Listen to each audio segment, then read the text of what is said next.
देखिए 27 जुलाई को डपोर शंखों को जगाओ, शंख बजाओ अभियान पूरे प्रदेश में आम आदमी पार्टी उन सरकारी स्कूलों के सामने चलाएगी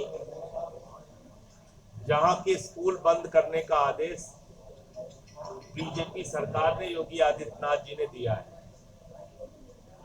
और ये डपोर संघ सरकार है, सबको अनपढ़ बना के रखना चाहती है, सबको अंगूठा टेक बना के रखना चाहती है।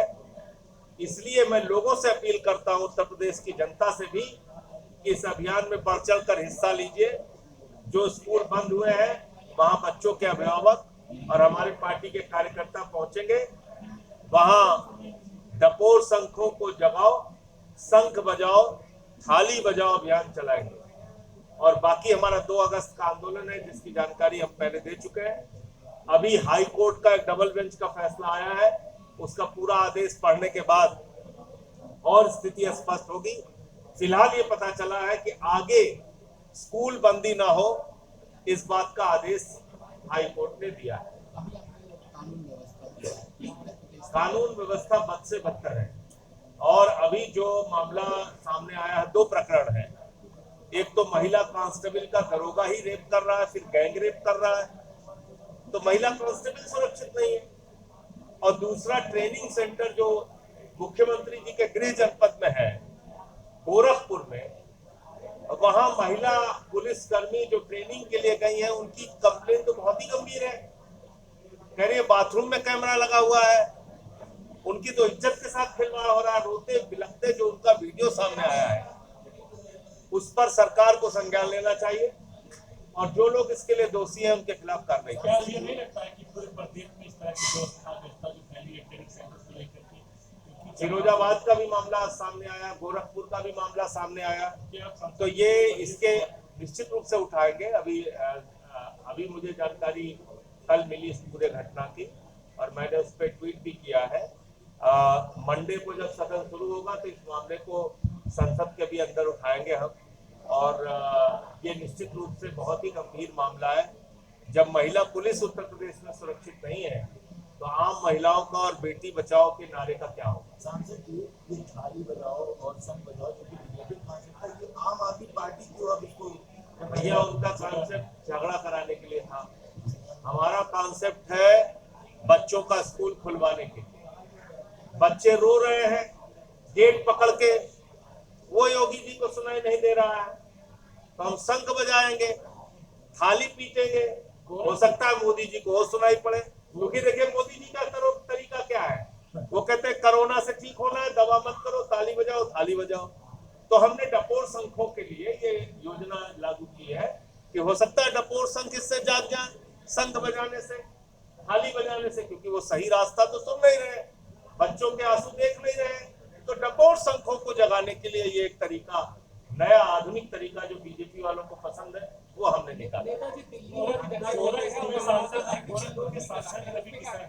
जो कि बुलडोजर की हमेशा बात करते हैं और स्वयं अपने सांसद के ऊपर आरोप लगा रहे हैं कि आपका घर जो है वो नाले के ऊपर अवैध निर्माण, तो क्या आप लोग मांग करेंगे बुलडोजर के ऊपर? देखिए ऐसा है, भारतीय जनता पार्टी, मैं पूरे जिम्मेदारी से इस बात को कह रहा हूँ, और अयोध्या में बैठा हूँ प्रभु श्री राम की नगरी में, यहाँ के लिए कह रहा हूँ। उठा के रिकॉर्ड देख लीजिए, 80% हिंदुओं के घर तोड़े गए, उनकी दुकानें, उनके मकान तोड़े गए हैं। 100 साल पुराना जो उनका घर था उसको तोड़ दिया गया है, कई पुराने मंदिर तोड़ दिए गए हैं इसी अयोध्या में। मैं काशी गया था, काशी में बहुत सारा काशी कॉरिडोर के नाम पे हिंदुओं के दुकान मकान तोड़े गए हैं। संत रविदास जी के गेट के सामने जो चाची की कचौड़ी की दुकान और पहलवान लस्सी की दुकान थी, 42 दुकान तोड़े गए। मैं गया था वहां पे, सब के सब हिंदू हैं। तो खाली ये बुलडोजर के नाम पे और भाजपा के नेता और सांसद इस बात पे खुशी की लहर लोगों में पैदा करते हैं कि देखो देखो बुलडोजर चल गया, सलीम के यहाँ, मोहम्मद के यहाँ, रहीम के यहाँ, करीम के यहाँ, और कितने बलराम इसमें पीटे जा रहे हैं वो नहीं बताते।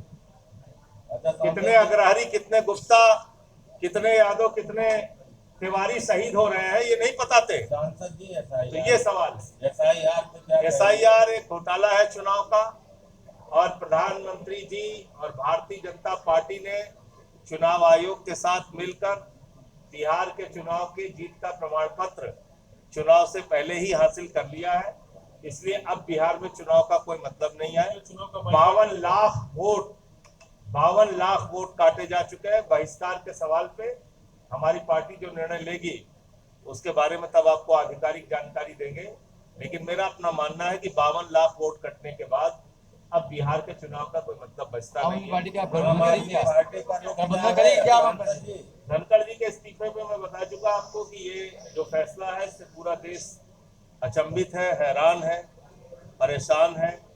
लोगों को समझ में नहीं आ रहा ऐसा कैसे हो गया। तो इसलिए प्रधानमंत्री जी को स्थिति स्पष्ट करनी चाहिए। चलिए अच्छी बात है, स्वास्थ्य कारणों का हवाला दिया गया था। विदाई समारोह तो कर देते भैया, वो काहे नहीं किए? विदाई समारोह में तो स्वास्थ्य कारण कोई समस्या नहीं लाता, 5 मिनट बुला के उनको एक विदाई समारोह कर देते हैं। इतना तो न्यूनतम सम्मान करना चाहिए था कि नहीं करना चाहिए था, बताइए। सरकार और बिहार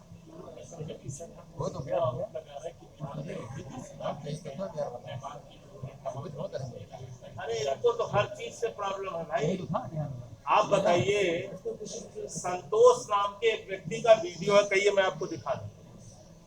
उसके पिताजी का निधन 26 जनवरी 2025 को हुआ और उसकी माताजी का निधन 6 साल पहले हो गया और दोनों को फार्म जमा हो गया। मैं सिर्फ एक उदाहरण दे रहा हूं आपको, ऐसे हजारों उदाहरण हैं। मरे हुए लोगों का तो जन्म वो प्रमाण पत्र का वो फार्म जमा कर दे रहे हैं। आप बताइए, अभी आपसे हमसे कहा जाए कि भाई आप अपना जन्म प्रमाण पत्र दिखाओ तब मतदाता सूची में आपका नाम आएगा, ये कोई तरीका है? सुप्रीम कोर्ट के जज ने कहा जो कागज आप मांग रहे हैं वो हम नहीं दे सकते आपको, तो आम आदमी कहां से देगा? इसमें गरीबों का, दलितों का, पिछड़ों का वोट बड़े पैमाने पे कटेगा। और एक बात मैं आपको बता दूं, ये जन्म प्रमाण पत्र मांगने का तो कोई कारण ही नहीं बनता, क्योंकि जब आप आधार कार्ड बनाते हैं उसमें बायोमेट्रिक लेते हैं, रेटिना लेते हैं, उसमें सारी जानकारी लेते हैं। आपकी खुद की मतदाता सूची जिसके आधार पे लोग वोट डाल चुके हैं, आप कह रहे हैं उसको भी नहीं मानेंगे। आपका खुद का वोटर कार्ड जो दिया हुआ उसको भी नहीं मानेंगे आप, तो आप मानेंगे क्या? इसका मतलब आपका मिला जुला खेल चल रहा है। सांसद जी, दिल्ली में थाना स्तरीय समितियां गठित हो रही है और इसके अलावा जो 1.5 लाख के मोबाइल और 1.25 लाख के मोबाइल खरीद का है, क्या कहेंगे आप इस पर? अभी सुप्रीम कोर्ट ने भी चिंता जाहिर की है दिल्ली में जिस तरीके से अपराध बहुत तेजी के साथ बढ़ रहा है, और मुझे लगता है कि ये थाना स्तरीय कमेटी से काम नहीं चलेगा। वहाँ जो मौजूदा सरकार है भारतीय जनता पार्टी के, उनके नेता ये लोग खुद ही वसूली करने में लगे हैं। थाना कहाँ से इनके कंट्रोल में आ जाएगा? धन्यवाद।